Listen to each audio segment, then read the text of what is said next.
castelo forte é o nosso Deus. Nós vamos ao nosso estudo, nós estamos falando sobre as bem-aventuranças. Nós tivemos essa interrupção da última quarta-feira, né?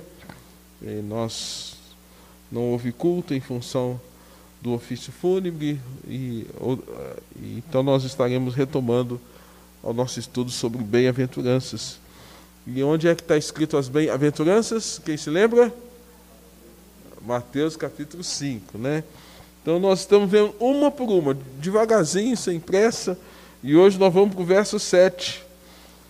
Verso 7, Mateus 5, 7, que fala o seguinte. Vamos ler juntos? 5, 7. Vamos lá? Bem-aventurados os misericordiosos, porque alcançarão misericórdia. Né? Eu já disse aqui, em outros momentos, que Jesus está ensinando, e por vários locais onde ele passou, que descrito aqui, Galiléia, Decápolis, Jerusalém, Judéia, foram lugares onde Jesus passou, e a ênfase de Jesus era de ensinar a palavra de Deus àquelas pessoas que estavam ali, porque ele as via como ovelhas como que não tivessem um pastor. E ele, como pastor, tinha a preocupação de ensinar, ministrar ao coração daquelas pessoas, né? E nós vimos que, à medida que Jesus caminhava, quer seja num barco, quer seja numa montanha, quer seja numa casa, espaço que fosse, Jesus aproveitava a oportunidade para levar a palavra. E hoje eu confesso que estou fazendo todo esforço aí para levar a palavra pelo YouTube, pelo Instagram, pelo Facebook, e a gente não pode se calar, né? Testemunhar. Às vezes a gente fica assim, mas a tecnologia está aí, né? Veio tomar conta, mas é o que tem para hoje. E aí a gente tem que aproveitar as oportunidades, como Jesus, né? Jesus não viveu nessa era tecnológica como nós. Nós estamos nessa era tecnológica. Então a gente está aqui usando aí o YouTube, né? Está chegando em vários lugares, né? Eu estava lá em São Paulo, e irmãos lá, pastor, eu estou assistindo seus cultos lá, então olha só que importância, né? Esses dias atrás a Elisete participou de um grupo de oração lá de São Paulo, lá da igreja que eu fui pastor, né, Elisete? Então, assim, isso são caminhos que a gente está tendo para a gente pregar a palavra e não deixar de fazer aquilo que tem que ser feito, né? E nesse caso, irmãos, Jesus aproveitava as oportunidades. E aí no verso de número 1 fala que ele viu as multidões e tinha gente, é sinal que tinha ouvido, gente para pensar e gente com coração, pecador. E aí a fé vem pelo ouvir. E Jesus então aproveitava essas oportunidades. É fato, irmãos, que nós não podemos ser inconvenientes. Me perdoe, mas tem gente que é inconveniente. Tem gente que é muito inconveniente. Mas a gente tem que ter sabedoria, prudência, aproveitar as oportunidades certinhas para a gente poder levar a palavra, compartilhar o evangelho com alguém, né? E nós já vimos aqui que Jesus, verso 2, passou a ensinar. Ele vai ensinar, então, acerca das bem-aventuranças. Eu já citei aqui que um dos estudiosos, comentaristas, fala que esse capítulo aqui, de Mateus, capítulo 5, é o capítulo da felicidade. Se alguém quer encontrar felicidade, vai aprender acerca das bem-aventuranças. Porque a palavra bem-aventurado significa exatamente isso, feliz aquele que. Então, as bem-aventuranças têm a ver com esse estado de espírito na vida espiritual de um crente, que traz a ele contentamento. Eu acho que o grande desafio dos nossos dias é termos pessoas que, a despeito de lutas e dificuldades, sejam pessoas que tenham contentamento. Eu estava lendo as cartas paulinas, né, e eu estava lendo a epístola de Paulo a Filemon, e como Paulo está ali falando assim, olha, eu sou um prisioneiro de Cristo, eu tenho as marcas, eu tenho a algema de Cristo. E Paulo está falando isso com uma tranquilidade tão grande, tão grande, preso, algemado, maltratado, né? E muitas vezes a gente não passa por nada disso e a gente reclama de tanta coisa, né? E Paulo assim, está mostrando um contentamento, porque ele desfrutava daquilo que Jesus havia ensinado em Mateus capítulo 5, acerca dessa bem-aventurança, desse benefício espiritual que nós temos a partir da nossa conversão. Ele fala que bem-aventurados os humildes de espírito, fala dos que choram, serão consolados, ou seja, quem não tem Cristo não tem consolo. E Jesus Cristo veio para consolar as nossas vidas. Se eu não tenho Cristo, automaticamente eu vou buscar subterfúgios, mecanismos, formas de poder aliviar a minha dor. É por isso que sem Cristo a pessoa vai para a droga, vai para o sexo, vai para a prostituição, ele vai para a bebida, ele vai para o poder, para a fama, porque ele quer preencher aquele vazio. E não tendo como preencher, não será um bem-aventurado. Então, quem não tem Cristo, não tem consolo. A gente tem que ser claro. A Bíblia fala isso, porque ele veio para consolar. Quem não recebe o consolo de Cristo vai ficar desconsolado. Aí ele vai falar, então, bem-aventurado aqueles que choram, porque serão o quê? Consolados. Benefício espiritual da vida do crente. Ele fala depois dos que têm fome e sede de justiça, na perspectiva de que fome e sede de justiça tem a ver com a justiça que vem do reino de Deus, do alto, né? Lembrando de Mateus capítulo 6, 33, buscai, pois, em primeiro lugar o seu reino e a sua justiça. A justiça de Deus foi aplicada em Cristo Jesus. Quando Jesus morreu na cruz, a ira de Deus veio sobre ele, aplacou a ira de Deus, né? Recaiu sobre ele, que deveria recair sobre nós, e recaiu sobre ele porque ele se fez pecado por nós. Nele foi aplicada a justiça de Deus, e nós somos aliviados. Quando eu creio em Cristo, então eu tenho esse alívio, eu tenho esse conforto de que alguém pagou a minha conta, alguém sofreu a minha dor, alguém foi punido em meu lugar, e por isso eu posso ser aliviado. Por isso que Jesus faz esse convite para nós. Vinde a mim todos vós que estáis cansados e sobrecarregados, e eu vos aliviarei. Então, quando a gente tem fome e sede dessa justiça de Deus, isso traz, nós ficamos saciados, nós já vimos isso. Comer, beber da palavra sacia a mente, o coração, a alma, né? Aí nós já vimos isso, e hoje então a gente vai ver a questão dos misericordiosos. Bem-aventurados os misericordiosos, porque alcançarão misericórdia. Então, irmãos, Mateus 5 representa um novo estágio do homem crente, né, que está contido aqui nas bem-aventuranças. A sequência lógica do texto, quem tem fome e sede de justiça, logicamente vai ter um coração misericordioso. É feliz quem vive e age nessa perspectiva da misericórdia de Deus, né? O contraponto da misericórdia, o que é o contraponto? Quem lembra lá das aulas de português, né, quem estudou há muito tempo, né, que é o antônimo. O que é o antônimo? É o contrário, né?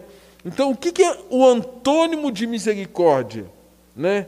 A gente vai ver isso aí, né? Mas é importante também a gente saber o seguinte: nós cremos num Deus que tem atributos. O que são atributos? Qualidades de Deus. Eu sempre repito isso porque às vezes a gente esquece, e a gente tem uma facilidade de esquecer muito grande. Tem 3 atributos de Deus que são exclusivamente de Deus. Nós sabemos quais são. Quais são? Onisciência, onipresença, onipotência. Único.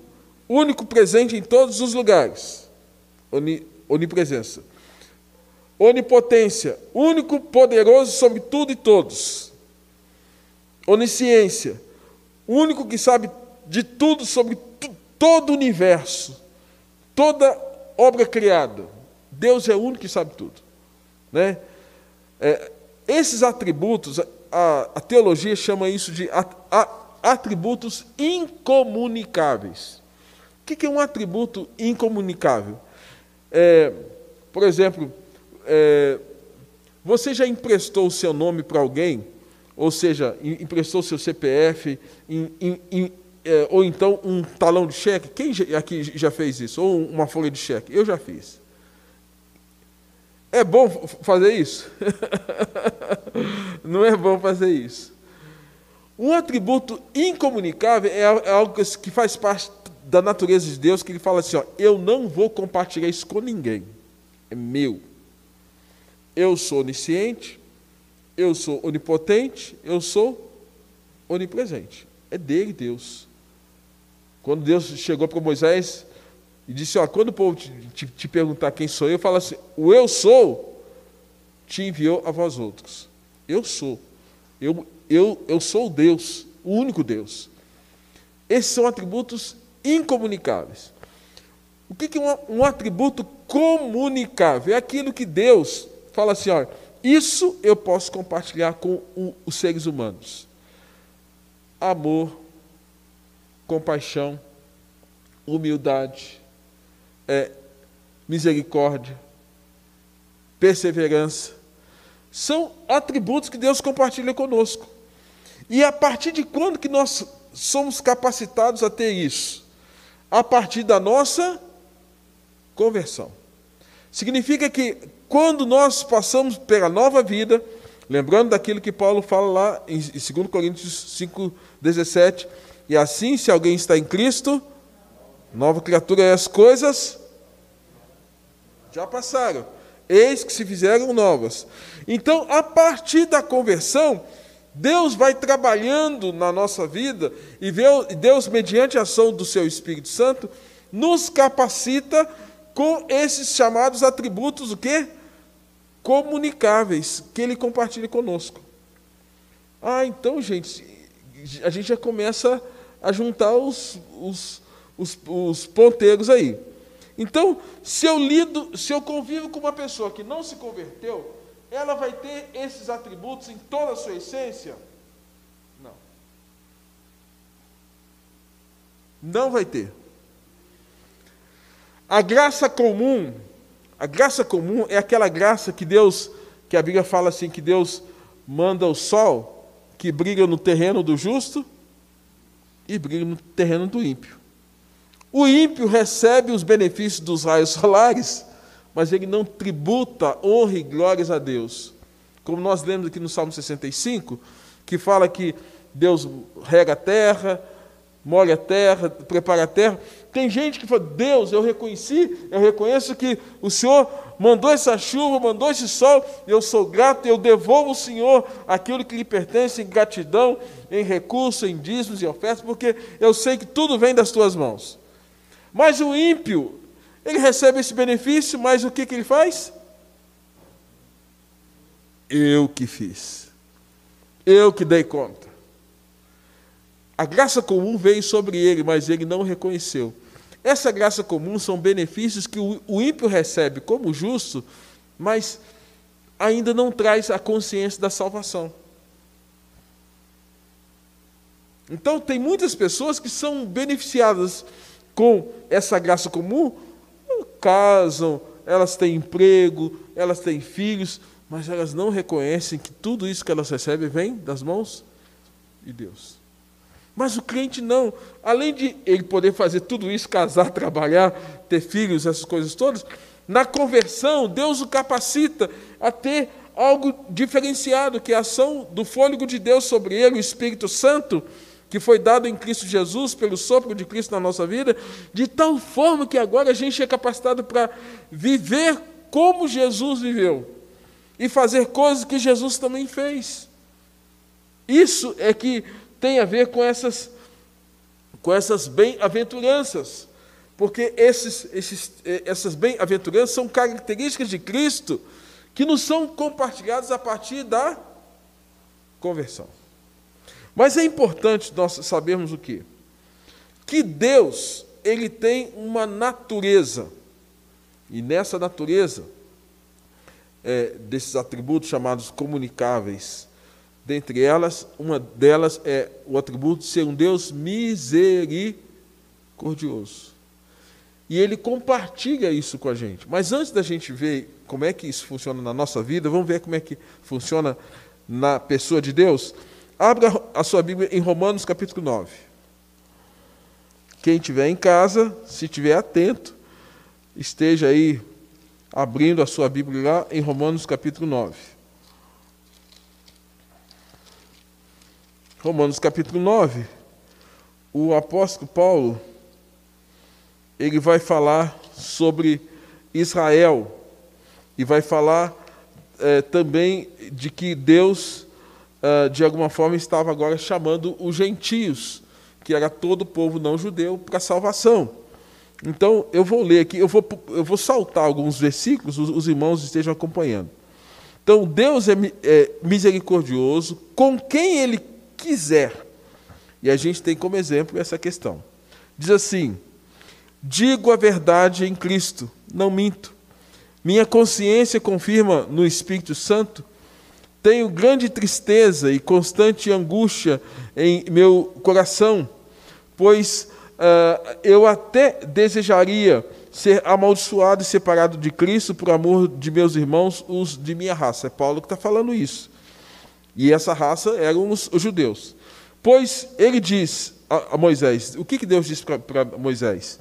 Terei misericórdia de quem eu quiser ter misericórdia, e terei compaixão de quem quiser ter compaixão.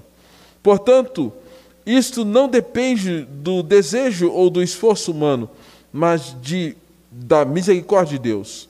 Pois a Escritura, verso 17, diz ao faraó: eu o levantei exatamente com este propósito, mostrar em você o meu poder e para que o meu nome seja proclamado sobre a terra. Verso 18, portanto, Deus tem misericórdia de quem Ele quer e endurece a quem Ele quer. Mas algum de vocês me dirá: então por que Deus ainda nos culpa? Pois quem resiste à sua vontade?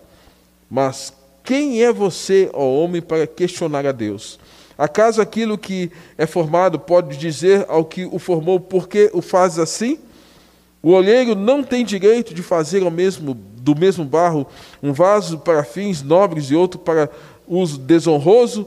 E se Deus, querendo mostrar a sua ira e tornar conhecido o seu poder, suportou com grande paciência os vasos de sua ira preparados para a sua destruição, que dizer se Ele fez isso para tornar conhecidas as riquezas da sua glória nos vasos de sua misericórdia que preparou de antemão? Ou seja, a nós, a quem também chamou, não apenas dentre os judeus, mas também entre os gentios. Ou seja, os gentios, aqueles a quem Ele manifestou a sua misericórdia. Como Ele diz em Oséias: chamarei o meu povo, a quem não é meu povo, chamarei minha amada. Irmãos, o que Deus está dizendo aqui? Eu vou ter misericórdia de quem eu quiser ter. Eu terei misericórdia de quem eu quiser ter. Então isso faz parte dos atributos de Deus. E não dá para a gente questionar Deus, porque Deus é Deus. Ele está falando aqui, eu vou ter misericórdia. Lembra lá, porque ele fala assim: eu amei Jacó e me aborreci de Esaú. Eu manifestei misericórdia para com Jacó, mas me aborreci de Esaú. Deus é Deus, como diz, três atributos, quais são? Onisciência, onipresença, é dele, Deus. E Ele faz aquilo que Ele quer. Deus é soberano. E nesse caso, esse Deus está dizendo assim: eu vou manifestar misericórdia a quem eu quiser. Isso tem que ficar claro, tá? Aí a gente vai ver o seguinte, que o fato de Deus não agir com misericórdia em alguns momentos, não significa que Ele seja um Deus cruel. Lembra lá que a gente viu? Qual o antônimo de misericórdia? Misericórdia, o antônimo é crueldade, desumanidade, impiedade, indiferença, frieza, apatia, insensibilidade, brutalidade, impassibilidade, né? Desatenção, distância, descompaixão. Isso é o contrário de misericórdia. Deus é isso? Não. Mas nós podemos ser isso? Sim. Deus não é isso porque Ele é soberano. Porque Ele faz o que quer, do jeito que quer. Então, nós não podemos confundir o fato de Deus não agir com misericórdia em alguns momentos com o fato de Deus ser cruel, desumano, impiedoso. Não. Deus é Deus. É soberano. Ele faz aquilo que Ele quer, né? E aí a gente começa a entender assim, misericordioso é aquele que reage à necessidade humana com compaixão. Então, quando a gente olha o conceito de misericordioso, é a pessoa que age com compaixão e graça, que tem a consciência a partir da percepção da sua própria miséria. Eu reconheço a minha miséria, eu reconheço as minhas dificuldades, eu reconheço as minhas limitações, e agora, ao olhar para o outro, eu vou me ver na pele do outro. Deus teve que reconhecer a sua miséria? Não. Ele não teve que fazer isso, porque Ele é Deus, é reto. Deus é Deus, né? Então, isso tudo para a gente entender essa questão de misericórdia, porque Jesus está falando, olha, bem-aventurado os misericordiosos, porque alcançarão misericórdia. Nós temos 2 exemplos da Bíblia, de um que pediu e depois Deus agiu com rigor, e temos um outro exemplo que Deus fala de rigor, depois age com misericórdia. Um texto é o texto que nós lemos no início do nosso culto. Lembra lá de Gênesis? Quando Abraão está orando pelo povo de Sodoma, e ele está falando, Deus, se tiver 50, o Senhor vai destruir a cidade toda por conta de 50? Deus falou, não, se tiver... Aí ele fala assim, Senhor, se tiver 45, o Senhor vai destruir? Não. No meio de tanta gente, se tiver 45, não vou destruir. Se tiver 40, e foi caindo para 10. Você lembra disso? Está lá em Gênesis, capítulo de número 18, que nós lemos aqui. Então, Abraão está pedindo misericórdia, e Deus está falando, eu vou ter misericórdia se tiver justo. Porque justo é gente que se arrepende. E você sabe que depois que os justos saíram, o que aconteceu com Sodoma? Sodoma foi o quê? Com o quê? Então, Deus deu um tempo de misericórdia. E apesar dele ter dado tempo de misericórdia, aqueles que não se arrependeram foram o quê? Lembra também da arca? Noé, faz a arca. Faz a arca. Noé está fazendo a arca e o povo está zombando. Depois que Noé fez a arca, veio a chuva. Depois que a chuva veio, fechou a porta. Teve o tempo de misericórdia? Teve o tempo, mas aí... Sempre o seguinte, quando não se responde à misericórdia de Deus, vai responder ao quê? Ao juízo. Não respondeu à misericórdia, vai responder ao juízo. Abraão está clamando por misericórdia. E Deus falou, então tá bom. Vou ser misericordioso. Faz parte da natureza dele, Deus. Mas depois que o povo saiu, que não teve mudança, porque... Você sabe que a expressão sodomia, ela vem do contexto da cidade de Sodoma. E sodomia tem a ver com a promiscuidade, imoralidade, sexo livre, uma coisa absurda, homens com homens, mulheres com mulheres, uma coisa assim, pecaminosa, vexatória. Deus falou, para com isso. O povo não parou e Deus teve que agir com firmeza. Tá? Aí a gente então tem essa história. Aí, lá no livro de Jonas, capítulo de número 3, até eu estou falando sobre Jonas, domingo que vem cedo eu vou estar falando sobre isso. Você se lembra lá que Deus falou assim, a malícia da cidade de Nínive chegou até mim. Jonas, capítulo de número 1, verso 1 e 2. A malícia de Nínive chegou até mim. Vai lá, Jonas, e clama contra aquela cidade. Jonas foi lá? Não foi. Por que Jonas não foi? Porque ele falou, esse povo é ruim, perverso, esse povo é demoníaco, esse povo é satânico, esse povo tudo tem que morrer. Olha só, o profeta estava bravo, né? Esse povo tudo tem que morrer. E o que ele faz? ele não vai para Nínive, ele foge, vai para Tarsis. E o que acontece? Deus manda o grande peixe, traz Jonas de volta para a cidade de Nínive, ele vai àquela cidade, ele prega aquela cidade, depois que ele prega a cidade, 120 mil pessoas se convertem. O profeta queria que o povo morresse, mas o povo se arrependeu. O que aconteceu? Deus salvou o povo. Agora você entendeu? Romanos capítulo 8, Deus revela a misericórdia. Como? Quem se lembra? Quem? A quem Ele quer. E se você reconhece isso, é sinal que você já faz parte daquele povo que reconhece que Deus já foi misericordioso com você, que Deus já manifestou essa compaixão para com você, que você entende que você é um miserável pecador e que, a despeito de todo o seu quadro de miserabilidade, Deus abriu seus olhos, seu entendimento, seu coração, e que hoje você então entende o que é ser miserável, porque você era um e é um, mas agora você tem a compaixão de Deus. O que aconteceu em Nínive? O povo se arrependeu.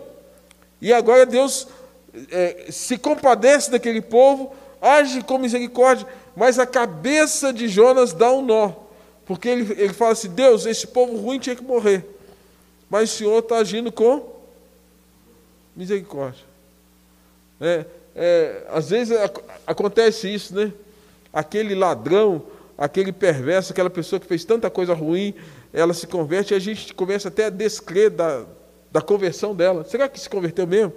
Imagina então, gente, naquele período de Paulo, perseguidor dos crentes, Paulo consentia na morte dos cristãos, de repente Paulo está cultuando junto com os cristãos, aqueles que eram do caminho. E aí os crentes ficam com medo. Por quê? Porque antes ele era um perseguidor. Agora esse homem passa por uma transformação, vai para a casa de Ananias, é batizado, as escamas dos seus olhos saem, e logo depois Barnabé começa a trabalhar Paulo, e Paulo depois está no meio do culto com o povo. Aí certamente o povo a gente não acredita na conversão desse homem, não. Paulo, por muitas vezes, teve que mostrar que ele era alguém que agora fazia parte do caminho, porque o povo não conseguia entender a misericórdia. Se dependesse do povo ali, Paulo nunca adentraria a uma sinagoga, nunca participaria de um culto. Por quê? Porque certamente na limitação humana, na nossa distorção, no olhar acerca da misericórdia de Deus, nós fazemos um juízo muito mais nosso do que juízo divino. É por isso que Jesus está falando bem-aventurados que são. Por que ele está dizendo isso? Porque é facinho a gente ser misericordioso? É bonitinho a gente ser misericordioso? Jesus está falando isso porque não é fácil. Ele está mostrando isso porque não é fácil a gente agir com misericórdia. Então, o homem natural, ele não discerne as coisas do Espírito Santo de Deus. Mas o homem espiritual discerne todas as coisas. Ele está falando isso porque somente mediante o poder da graça de Deus nós podemos ser esses bem-aventurados que vivem essa realidade, que é a realidade que é presente em Jesus. É natural em Jesus, mas não é natural na gente. Só vai se tornar natural na gente depois da conversão. E vocês veem que lá no Velho Testamento, Jonas, o profeta de Deus, teve muita dificuldade em ser o quê? Misericordioso. Profeta.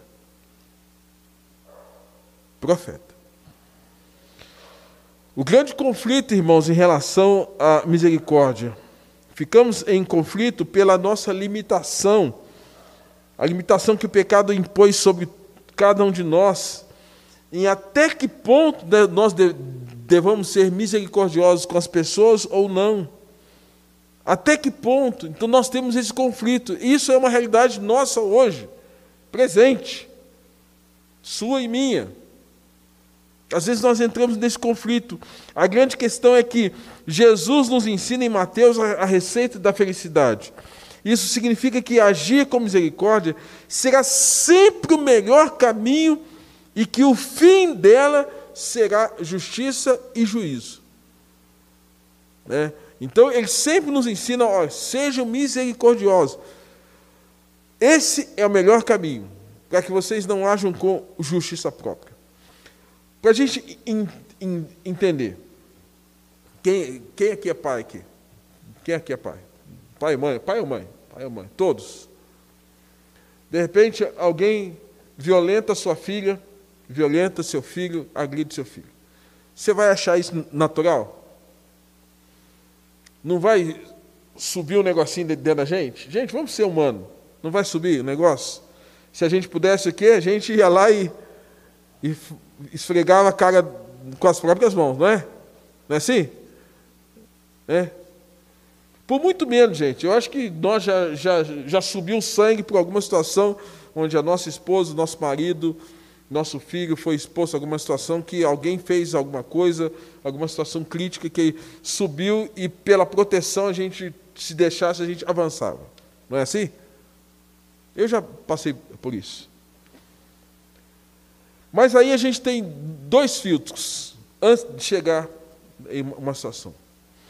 Se é em relação à questão de cidadania, você se lembra lá que a Bíblia fala assim, que nós não devemos temer os magistrados quando eles fazem o bem. Devemos, sim, porque eles têm poder de espada. Quem são os magistrados? Magistrado hoje, governo federal, governo estadual, governo municipal, polícia militar, juiz, deputado estadual, deputado federal. Nós não devemos temê-los enquanto eles fazem o bem. Mas porque eles têm poder de espada. Né? Eles não foram levantados para a gente temer. E, ao mesmo tempo, na igreja, se tem alguma situação que precisa ser corrigida, a gente não tem os aspectos disciplinares, a face da comunhão, exclusão, quando há uma reincidência, uma situação sem arrependimento. Mas quando age no aspecto da nossa individualidade, quando é alguém fazendo alguma coisa contra você, ou alguém que age contra você, aí você tem que pensar na questão do ofensor, do ofendido e da ofensa. E você, como ofensor, que foi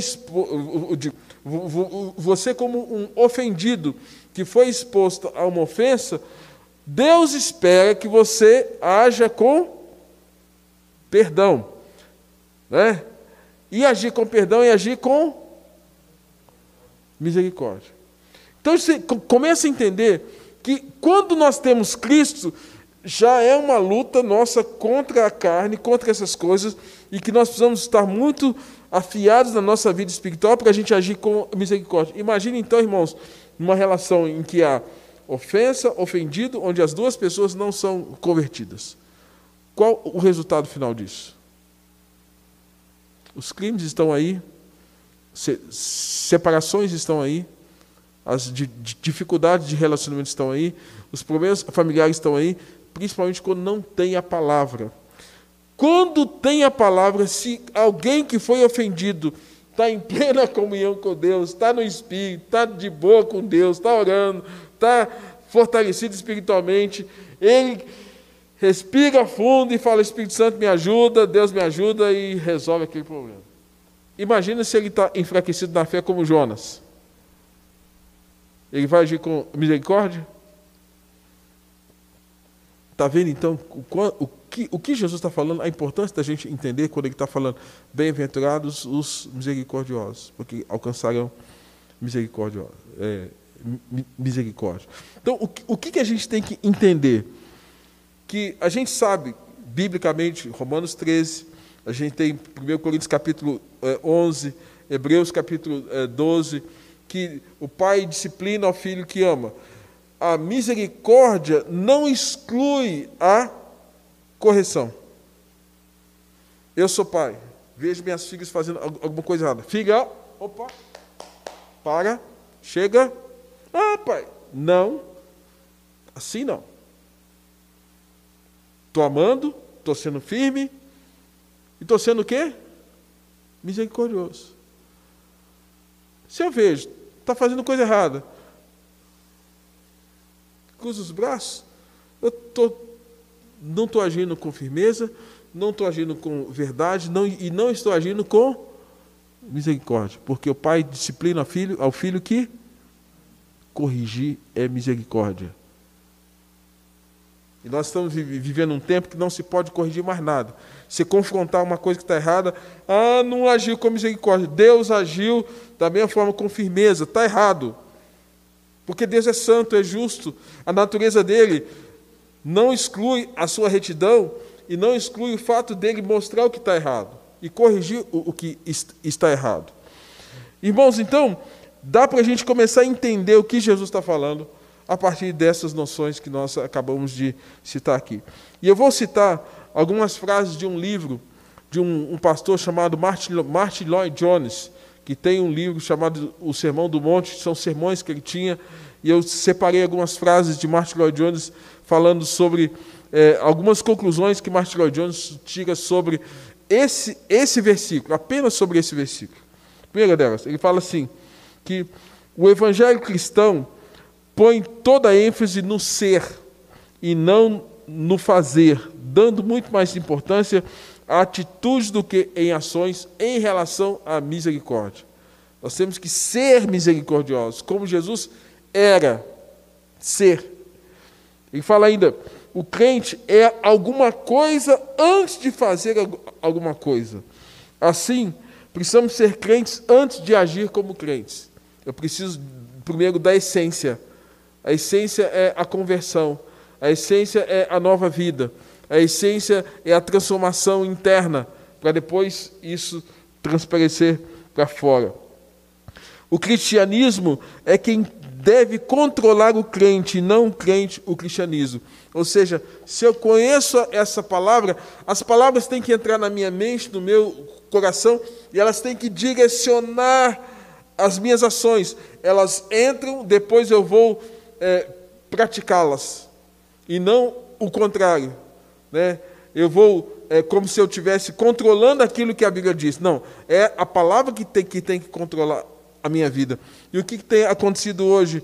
As pessoas não se deixam mais controlar pela palavra de Deus. Diz ainda, para ser um verdadeiro cristão, é preciso tomar o ensinamento cristão e aplicá-lo, como Paulo assim disse, logo já não sou eu quem vive, mas Cristo vive em mim. Cristo vivendo em nós, quem vai aparecer vai ser Cristo. Então, a bem-aventurança de ser misericordioso vai ser uma característica de Cristo na sua vida.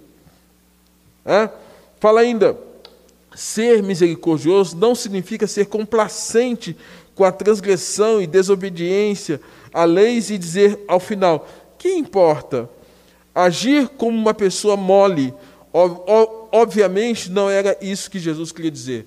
Como quem diz assim, olha, eu estou vendo que está errado, tem infração, tem coisa errada, e é assim mesmo, que importa? Ele está falando, Jesus não fez isso. Você se lembra quando Jesus entrou no templo? Ele foi firme ou ele foi mole? Adentrou no templo, o que tinha ali? Vendilhões, gente vendendo coisa, certamente prostituição espiritual, prostituição real, carnalidade pura, num lugar que foi separado para o culto para Deus. Aí ele fala, a minha casa foi chamada casa de oração. Chega, Jesus foi firme. Mas Jesus, se fosse hoje, gente, Jesus ia ser preso, viu? Se fosse hoje, Jesus seria preso. Jesus, você vai ser preso porque você está... E Jesus foi firme. Aqui não. Aqui é casa de oração para todas as nações, né? Então, Jesus não foi mole, ele foi misericordioso, mas foi firme. É isso que nós precisamos entender, porque às vezes a gente confunde a ideia de misericórdia, ser misericordioso com moleza. Ah, então, né? Ah, não pode fazer, não pode falar. Ah, né? Uai, aí a coisa está errada, vai crescendo, crescendo, crescendo, crescendo, vira um monstro que te engole. Opa, então não foi misericordioso. Não, você tem que ser firme. Né? Sim, sim. Não, não. Né? E aí, eu já estou encerrando, irmãos. Não se pode confundir misericórdia com um temperamento complacente. Também tem essa questão. Ele fala o seguinte, tem pessoas que são pessoas assim, de coração muito mole. Né? São pessoas assim, que são solistas. Então, se o filtro for essas pessoas que às vezes são muito complacentes, que não confrontam, são sempre muito amorosas, então, na verdade, todo mundo tinha que ser desse jeito. Mas esse não é o critério que a Bíblia usa para que nós sejamos misericordiosos. Esse não é o critério. Então, não se pode confundir misericórdia com um temperamento complacente. Se assim fosse, indivíduos de temperamento complacente sairiam em vantagem. Então, aquela pessoa que tem aquele temperamento seria, entre aspas, mais espiritual do que a outra. Então, não é o temperamento que vai definir se a pessoa é misericordiosa ou não. Tá? Visto que todos pecaram, todos, inclusive a pessoa que tem um temperamento mais brando, né, e ela precisa da conversão, do novo nascimento, da capacitação de Deus para ser bem-aventurada, agindo com misericórdia. O Salmos 85 fala assim, 85:10, que a graça e a verdade e a misericórdia se encontraram. Podemos concluir que, enquanto a graça condescendente diante da questão do pecado, a misericórdia aponta para o senso de compaixão. Deus nos mostra através disso. A maneira de sabermos se uma pessoa é misericordiosa é avaliarmos se ela tem um espírito de vingança. Se a pessoa tem um espírito de vingança, é sinal que ela não tem espírito de misericórdia. E a parábola do bom samaritano é o grande exemplo disso em Lucas capítulo 10. Não vou ler o texto, você já sabe, certamente. Se você não sabe, recomendo que leia lá em Lucas 10, que fala sobre a parábola do bom samaritano, quando Jesus é questionado acerca do grande mandamento. E ele cita, olha, havia uma pessoa que estava na estrada, e os malfeitores foram lá e maltrataram ela, roubaram, tiraram tudo, feriram, e passou um samaritano. E esse samaritano foi lá, olhou, viu o que estava acontecendo, pegou, curou as feridas e levou para uma hospedaria, pagou e falou, cuida dela, e quando eu voltar, quero saber como é que ela está. Esse foi cheio de compaixão. Então, ele tinha tudo para não fazer aquilo, porque na parábola era como se fosse um conflito entre judeus e samaritanos que não se davam. E Jesus quer mostrar exatamente esse ato de compaixão. Aí vem a misericórdia como promessa. Bem-aventurado os misericordiosos, porque alcançarão misericórdia. Não é uma relação de causa e efeito. Ou seja, eu faço isso para receber aquilo. Mas é algo inerente à vida do crente, que já foi alvo da compaixão e da misericórdia de Deus. Ele já foi perdoado e agora perdoa. Ele já recebeu compaixão e agora ele age com compaixão. E concluindo, irmãos, precisamos então aprender nesse texto, num versículo com algumas palavras. Precisamos agir sempre com misericórdia. Mas o ponto final da misericórdia vai ser o quê? Juízo, justiça. Nós estamos num tempo em que o Senhor está agindo com misericórdia com as nações, com as pessoas. Mas quando Jesus voltar, ele vai voltar como advogado ou vai voltar como juiz? Está dando para entender que o ponto final da misericórdia é o quê? É juízo. Tá? E aí, precisamos diferenciar complacência de misericórdia. Jesus não quer que a gente seja crente Maria Mole, né, meio molão. Ah, tá bom, deixa do jeito que tá, não vou mexer não. Não, ser firme, né, e agir de forma segura conforme a palavra, de acordo com a verdade. E precisamos entender que temperamento passivo não significa ser misericordioso. Misericórdia tem a ver a miséria no coração. Deus é um Deus misericordioso, porque Ele viu a sua miséria e a minha miséria. E já mandou Jesus para morrer na cruz, para que nós pudéssemos ser alcançados mediante a pregação do Evangelho. Isso foi misericórdia. E Ele compartilha conosco para que nós olhemos também à nossa volta, vejamos pessoas, parentes, amigos, pessoas que estão em trevas, pessoas que estão aflitas, pessoas que estão abatidas, pessoas que estão confusas. Deus, que nós olhamos para ela como Ele olhou para nós. E um dia abriu os nossos olhos, colocou alguém na nossa vida para nos levar a palavra do Evangelho e assim a nossa vida ser transformada. Amém? Que Deus nos abençoe. E você que está em casa, né, que está nos assistindo, nos acompanhando, por favor, medite nessa palavra também, porque nós estamos vivendo um tempo em que as pessoas precisam ser misericordiosas, mas não serem moles, não serem complacentes, mas serem firmes na sua fé e na sua convicção espiritual.